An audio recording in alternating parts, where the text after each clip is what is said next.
Hi, I'm Diya Anantharaman of KUCR, and we are here on a tour of Penrose Records. Hey, how you doing? Hello. All right, where do we start? Well, just give you guys a quick tour. We're located in the Life Arts Building in downtown Riverside. It's on the corner of University and Lemon. We're in the first basement stall, so you enter off Lemon. There's a sign on that side of the street to guide you guys in, and basically, when you come in, this is the first thing you'll see, which is our display counter. We have a record label as well, Penrose Records, so a lot of these things are going to be more affiliated with our label. There might be a few featured things here in the top, depending on what we have going on. This is the Charities record because we just had an in-store featuring that group a couple weeks ago, but this is where you'll find our checkout center, our gift certificates. We make our own record boxes. A lot of this stuff is going to be, like I said, paraphernalia related to our record label. So we have record totes. Over here you come around and we have like all of our assorted slip mats, stuff that has to do with the label, 45 record adapters, lighters, stickers, enamel pins, all those goodies. A thing that seems to be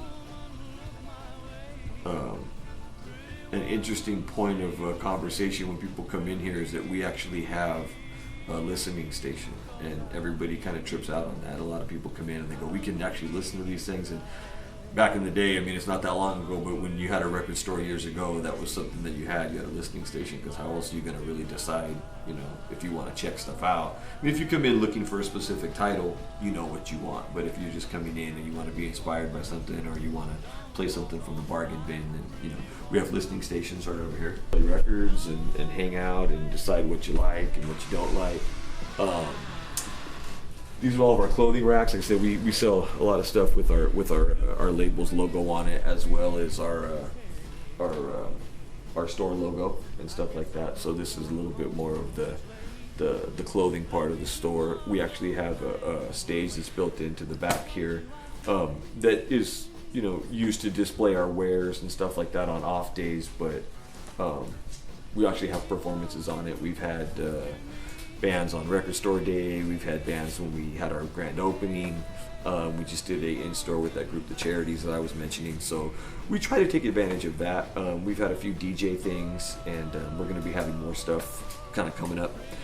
In terms of the aesthetic of the store, we're both really into kind of like 50s and 60s stuff. So we kind of wanted to make it look like how a record store would have been back in the day, or if you were just kind of hanging out in your grandparents' rumpus room, or back east if it was a finished basement. So Gabe, my partner, he really likes wood, so he handmade all of these bins, and we sanded them down and stained them ourselves. This is our first one here. This has all of our Daptone catalog in it, which is all the records that we've made for our label over the years, that Gabe has made both out here and back east. And other than that, it breaks down like a regular old record store. We have bargain bins in the back. This is our pop and rock section. They're alphabetical. They end with various artists. We have country western. We have international section, Latin, folk. We have gospel records. We have spiritual records. The pop and the rock is probably what gets the biggest hits. But we also our label is not only soul music, but a lot of soul music, a lot of R&B, a lot of stuff of that nature. So our soul and R&B section runs pretty deep. We have blues records, jazz records, hip hop records. Everything that's on the wall is things that would be considered collectible or like nice little featured items. We also have, like I said, a bargain bin that is that's pretty deep. The more you take, the cheaper they are. So it's about 1,000 square foot space, and we got about 3,600 records out on the floor at all times. Working on getting our 45 game up. Can you tell me a little bit about the decision to curate some of these things? Like, how does your process work? How do you decide what you're going to put in the store in terms of curating music? I don't decide. Customers decide. Gotcha. People that are looking for music decide. It's my job to have what they want before they want it. So some of that is stuff instinctually that I know, like you have to have Beatles records, you have to have Led Zeppelin, you have to have Elvis and things that are in popular culture. But some of it is stuff that I don't know. So some of it is, you know, somebody comes in and asks for something, then I need to have it. So the curation is basically a give and take between myself and our guests, and Gabe and our guests, you know, things that we think that we need to have. Some things we're right about, some things sit, but also too, it's not really about having a store is not really about, you know, making every single thing in every single section fly out the door at all times. It's about like things being represented. You know what I mean? We need to have international records. We need to have jazz records. We need to have folk records. We need to have country western records, even though maybe those aren't even my favorite genres, but they're somebody's favorite genres. And if somebody comes from Stagecoach, or they come from one of these events and they're super inspired, or they go out there and they see Willie Nelson, or they see, you know, they go to a soul show and they see you know, Stevie Wonder, any of these guys, and then they want to come back in here and they dig into stuff. It's just kind of, it's our job to have it. So that's my feeling on the curation of it is, you know, you need to kind of have what folks want. In terms of the 45s, that's a little bit more of a niche market, but all of our stuff is greatly represented, like all the Daptone and Penrose stuff. We have all that stuff, and we have a pretty extensive oldies section. We're working on getting our reggae and all the rest of the stuff up. Hip hop 45s are hard. Also, too, when you're talking about the buy and selling of, you know, used products, I get the stuff when I get it. I mean, I can hunt for it, and I can try the best that I can, but you know, you might not be able to find all this stuff. So it's just also my job to constantly and consistently be kind of out hunting, you know, up in our game in terms of what we want to display, and it's our job to have records, so that's what we want to do. Can you tell me about why you think vinyl is important as a format? Well, audio wise, it's super important. For me personally, obviously in the last 20 years since you guys have been coming up, like the physical part of music has probably like waned a little bit. You know, to a lot of young people, it's a file. You know what I mean? So there's the nostalgic part of it in terms of this is something that I kind of grew up with. But you know, in terms of like sound quality and stuff like that, I think it's better.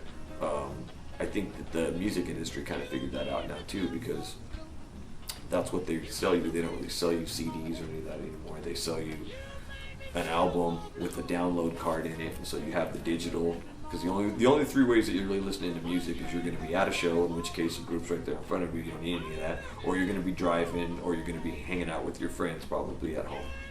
So if you're at home, you put on a record. If you're driving, you have the digital. If you're at a show, you don't need any of that stuff. So in terms of a format, it's my favorite format. I mean, I'm to the age where, you know, I can read all this stuff. And, you know, if you have a file, or if you have a phone, or if you have a cassette tape, or if it's just, you know, written on an iPod or something, you know, you can't really figure out all the ins and outs of it. Plus, artwork is really, really cool. I mean, I know a lot of people come in here and they go through my bargain bin and they're just kind of like looking for cool stuff to display, like in their room, or, you know, above their computer or stuff like that. So like the artwork to me is like, you know, you can do a lot with the 12 by 12 format. And they're just cool, you know, they're fun. It's kind of come back around, and it's the only medium that's really lasted in terms of music. I mean, it's never, people always say vinyl's back, but I mean, it never really went away, you know, because people go and they dig these things up, and they just take on a life of their own. So the validity, I think, without anybody ever like fanning the fire, the validity has always been there, you know?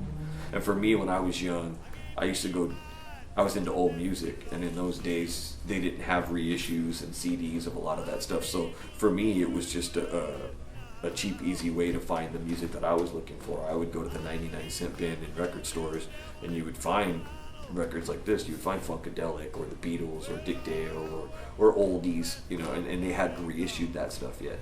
So for me, it was just a way to find out about my favorite music, and I think it's kind of cool when you get music that was kind of meant to be on vinyl. It's a different idea behind it, I think.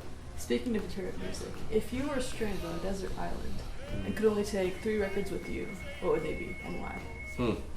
The desert island question. Only 3, huh? I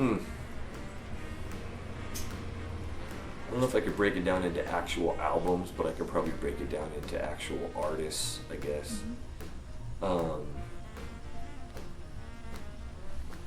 probably a Beatles record, a Ray Charles record, and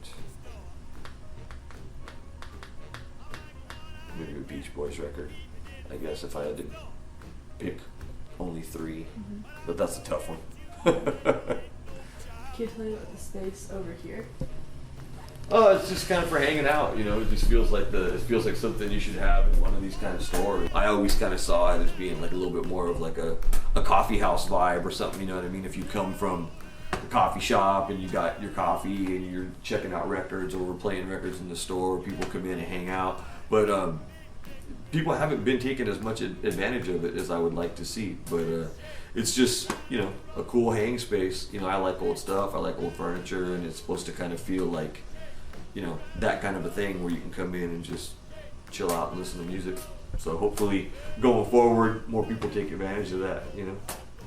Certainly. Thank you so much. Absolutely.